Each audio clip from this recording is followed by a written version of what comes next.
Vamos ahora con el siguiente problema que nos dice que tengo dos pequeñas esferas cargadas de 10 gramos cada una que se encuentran suspendidas en equilibrio como se muestra en la figura. Eso será porque están cargadas con carga de igual signo de forma que se repelen, si no acabarían por tocarse entre ellas, por estar en contacto. Me da la longitud de cada hilo y me dice que el ángulo que forman el hilo con la vertical es de 10 grados. Y la pregunta es ¿qué carga tienen estas esferas? Sé que las dos van a ser o positivas o negativas, pero ¿cuántos coulombios cargaré? Indica aquí que la distancia entre ellas es d. Bien, pues vamos a solucionar el problema. Voy aquí a un dibujillo.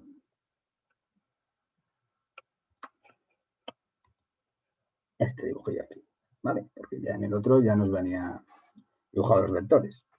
Siempre que tengamos que dibujar y vamos a fijarnos en la esfera derecha, ¿vale? Por simetría el resultado sería el mismo para la izquierda, pero vamos a fijarnos en la derecha. Pero lo primero, siempre que tengo un sistema o quiero estudiar las fuerzas, el sistema de fuerzas que actúa sobre una partícula, en este caso la esfera derecha, pues la primera pregunta a la que me tengo que enfrentar es, claro, ¿a qué fuerzas está sufriendo esta partícula de masa m, que además resulta que está cargada eléctricamente? Y entonces siempre tengo que preguntarme quién interacciona, porque las interacciones implican fuerza. En física, hablar de fuerzas siempre tiene un origen en las interacciones entre cuerpos. Entonces a mí me interesa las fuerzas que sufre esta esfera de la derecha. Pues vale, la pregunta es ¿con quién está, con qué cuerpo se está interaccionando esta esfera de la derecha? Bien, estoy haciendo mi experimento en la Tierra, pues la Tierra está interaccionando con esa esfera. ¿Con qué fuerza? Con el peso. Como no estamos en campo gravitatorio, aquí sí que podemos considerar simplemente que el peso es masa por gravedad, donde la gravedad es 9,8 y ya está. Considero que estoy a una distancia pequeñita sobre la superficie de la Tierra. Esa es una fuerza a distancia, es decir, esa interacción sabemos que no es necesario que estén dos cuerpos en contacto para que haya interacción gravitatoria. ¿Con qué otro cuerpo está interaccionando? Las fuerzas pueden ser a distancia, la gravitatoria y también las fuerzas electromagnéticas. ¿Vale? Esas son las dos que vamos a ver en este curso de segundo bachillerato y que no es necesario que estén los cuerpos en contacto. ¿Con qué único cuerpo está en contacto físico esta esfera? Con el hilo que va a producir una tensión T, que está aguantando. ¿Y con qué otro cuerpo está interaccionando? En interacción eléctrica con esta otra carga. Estas dos cargas están interaccionando eléctricamente. Habrá una determinada fuerza, poner E de eléctrica, ¿vale? Entonces ya tengo claro cuántas fuerzas tengo que dibujar, lo tengo bien claro. Bien, pues voy a dibujarlas. La tensión siempre es a lo largo, vamos a volver a dibujarlo en rojo. Bueno, antes, ¿ves? Ya iba yo a dibujar en negro, dibujar vectores y luego tengo que descomponer y tal. Sistema de referencia, siempre en este caso el que me es más útil es poner el eje X, poner el origen del sistema de referencia con origen en esta esfera. Este de aquí, vamos a terminar de dibujarle bien.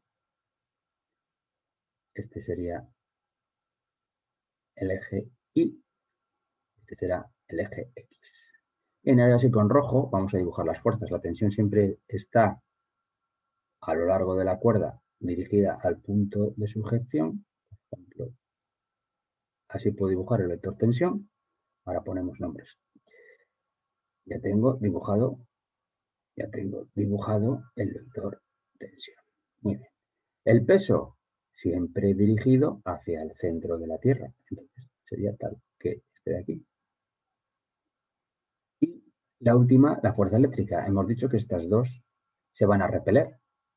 Luego la fuerza eléctrica y está dirigida a lo largo de los centros, ¿vale? De centro a centro. Esa es la fuerza eléctrica. Es decir, este es el vector fuerza eléctrica, este es el vector peso, este es el vector tensión. Tengo la suerte de que el peso y la fuerza eléctrica ya están dirigidas a lo largo de los ejes y lo único que tengo que dibujar es, me dicen que este ángulo de aquí es de 10 grados, luego este ángulo de aquí también será de 10 grados. Este es el vector, es la componente Y de la tensión y este de aquí es la componente X de la tensión. Si veis el dibujo inicial, esta fuerza eléctrica, a lo mejor la he dibujado, tendría que ser, claro, para que esté en equilibrio, está bien que salgan errores, para que esté en equilibrio, este módulo y este módulo, que vendrían representados por la longitud de los vectores, tienen que ser iguales para que haya equilibrio. ¿Vale? En el eje Y, sumatorio de las fuerzas tiene que ser 0, y la longitud de estos vectores, si lo quiero poner todo exactamente, debería, aquí simplemente es el dibujo para verlo, tendrían que tener la misma longitud, que indicaría que tienen el mismo módulo, para que se anulen. Bien. Entonces, aquí lo que tenemos es que la fuerza eléctrica repulsiva permite el equilibrio. Si no existiese, pues nada. Cuando yo separo las dos masas, pues volverían a estar en contacto, porque tengo esta componente T sub X de la tensión, ¿vale? Que desearía volverse a acercar.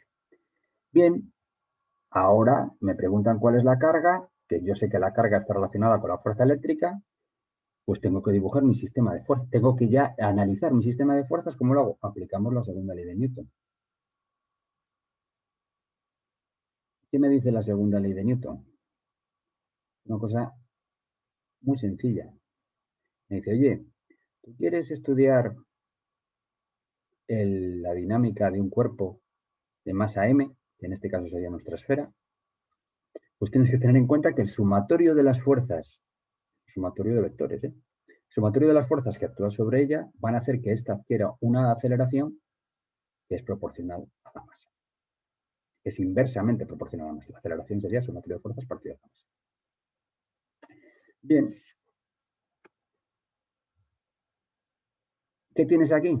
Dos vectores, sumatorio de fuerzas y aceleración, y va multiplicado por un número positivo.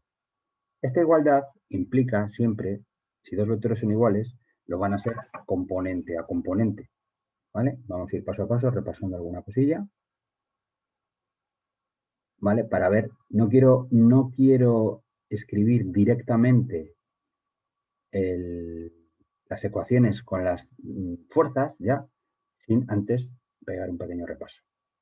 Si dos vectores son iguales, lo serán componente a componente. Si hay equilibrio, ¿qué quiere decir? Que el sumatorio de las fuerzas es 0. Si el sumatorio de las fuerzas es 0, la aceleración en cada dirección de los ejes es 0. Si la aceleración es 0, quiere decir que la velocidad es constante. Constante. Entonces, si este cuerpo ha alcanzado el reposo, si la velocidad a medida que pasa el tiempo no varía, seguirá en reposo. Entonces, si hay equilibrio, el sumatorio de las fuerzas en el eje X y el sumatorio de las fuerzas en el eje Y tienen que ser 0. Si alguno de las dos no fuese 0, habría una fuerza neta y entonces habría una aceleración y cambiaría el estado del movimiento. En este caso pasaría del reposo al movimiento. Bien.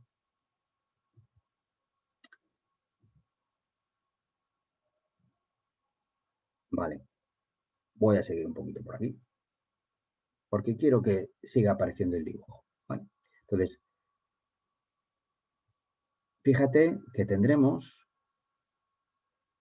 Ahora, ¿cuál es la expresión de cada una de estas fuerzas? Fíjate que la tensión, por ejemplo, la tensión es la componente cartesiana en X por Y, como cualquier vector, más la componente cartesiana en J. Veo que la componente en el eje X va a ser negativa.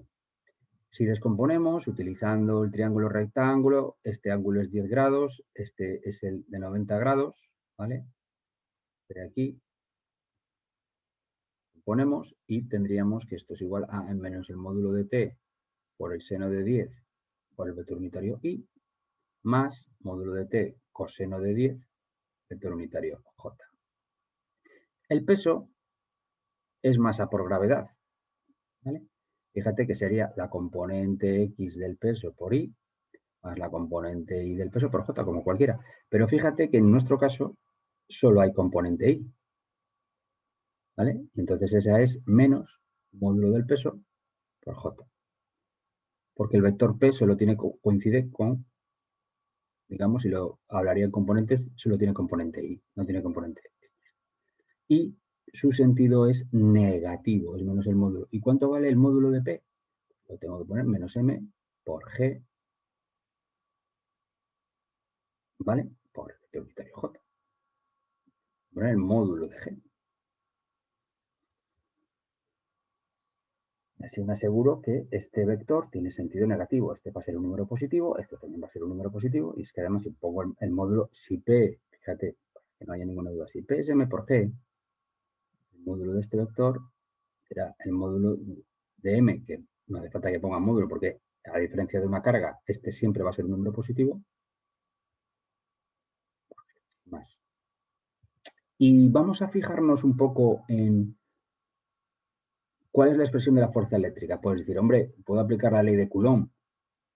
Vale, pero anteriormente he dicho, vamos a utilizar siempre primero el campo eléctrico, ¿vale? Entonces aquí yo diría, bueno, ¿quién genera? Porque la fuerza eléctrica va a actuar sobre esta carga es la carga que sufre el campo generado ¿por quién? Por esta carga.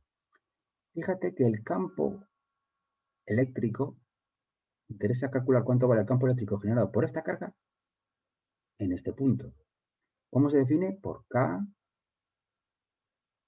mayúscula por el valor de la carga, vamos a llamar a esta 1 y a esta 2.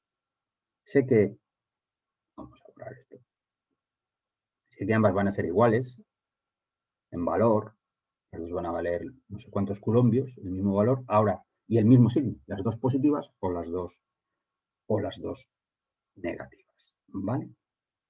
Entonces el vector campo eléctrico va a valer K por Q1 partido de esta distancia entre las cargas es R al cuadrado por el vector unitario, ¿vale? Y entonces, la fuerza que actúa sobre la carga Q2, ¿cuál es?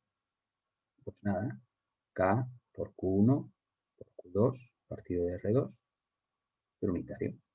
Entonces, claro, el utilizar el campo eléctrico, la magnitud campo eléctrico, la noción de campo, me permite generalizar, hallar resultados como la ley de Coulomb y muchos otros, ¿vale? Entonces la ley de Coulomb sería un caso particular que saldría a partir del concepto de campo eléctrico. Entonces en este caso veo yo como el vector fuerza eléctrica solo tiene componente en el eje X y va a valer más el módulo de la fuerza eléctrica por el vector unitario Y. Entonces en mi caso, como este es el módulo, pues será acá por ¿quién puede tener signo positivo o negativo? Las cargas. Ese es el módulo de las cargas partido de R al cuadrado por el módulo del vector unitario, como por ser un vector unitario, vale 1, y por el vector Y. Esa es la fuerza eléctrica. Bien, voy a borrar por aquí. Vamos a seguir. Hemos visto quiénes son las fuerzas y sigo teniendo ahí mi dibujillo.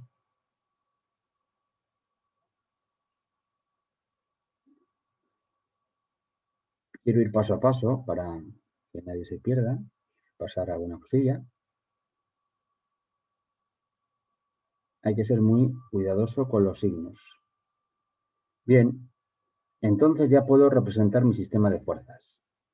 En el eje X, ¿qué voy a tener? Pues el sumatorio de las fuerzas que actúan en el eje X tiene que ser 0. Muy bien, en mi caso fíjate que la fuerza eléctrica tiene sentido positivo, la dibujo, y la componente de la tensión tiene sentido negativo. Entonces tengo aquí mi primera ecuación. En el eje Y, lo que tengo es que el sumatorio de las fuerzas, lo que me dice Newton, sumatorio de fuerzas, tiene que ser igual a 0. Muy bien. Y en este su Y, tiene sentido positivo y vale por el coseno de 10. Y fíjate que el peso tiene sentido negativo, entonces se tiene que cumplir que esto es 0. Si combino estas dos ecuaciones que tengo aquí, ¿vale? Podemos escribir, tengo t por el seno de 10 es igual a k por la carga al cuadrado, partido r al cuadrado. De aquí lo que he tenido en cuenta es que, en este caso, me dicen que las cargas valen lo mismo, pues cumplirá que el módulo vale lo mismo también. En la ecuación de abajo puedo despejar la tensión. Fíjate que aquí lo que tengo es un sistema de dos ecuaciones, 1 y 2, y tengo dos incógnitas. No conozco ni el módulo de la tensión ni el módulo de la carga. Y lo que me preguntan es el módulo de la carga. Bueno, pues voy a quitarme en medio, voy a despejar la tensión y voy a utilizar este resultado en la ecuación 1. Y entonces tengo ya una única ecuación con una única incógnita, que es la carga. Yo de aquí obtendría que el módulo de la carga al cuadrado, pues ya lo tengo, r al cuadrado por m por el módulo de g por la tangente de 10 grados dividido entre la constante k. ¿Qué me quedaría aquí? Vamos a borrar. Dices, oye, ¿y quién es r? ¿Quién es la distancia entre las dos cargas? Si repasáis el enunciado, el dato que me daban era la longitud de la cuerda, no la distancia entre las cargas, pero claro, muy sencillo hallar cuánto vale esta distancia entre las cargas. Fíjate que si yo me cojo este triangulito desde aquí, de aquí hasta aquí, ¿vale? ¿Qué tengo? Voy a dibujarlo bien. Vamos a dibujarlo bien porque si no, tendría este triángulo de aquí.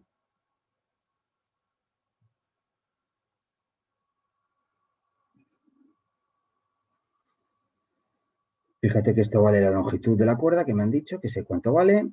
Esto sería esa distancia R que yo estoy buscando, la mitad de ella, y este ángulo vale 10 grados. Pues sacamos inmediatamente que R es 2 por L por el seno de 10 grados. Y entonces, finalmente, sustituyendo el valor de R por L, tendría que el módulo de la carga al cuadrado es 4L cuadrado seno al cuadrado de 10 grados por M por G por la tangente de 10 grados partido de K. Y eso vale 2,075 por 10 a la menos 14 coulombios al cuadrado. Si borramos un poco por aquí, pues ya puedo despejar finalmente cuánto vale, en este caso, el módulo de Q. Y diría, oye, el módulo de Q vale 1,44 por 10 a la menos 7 coulombios. Fíjate entonces que las Q pueden ser ambas positivas o ambas negativas, como tiene que ser. Y hemos acabado el problema.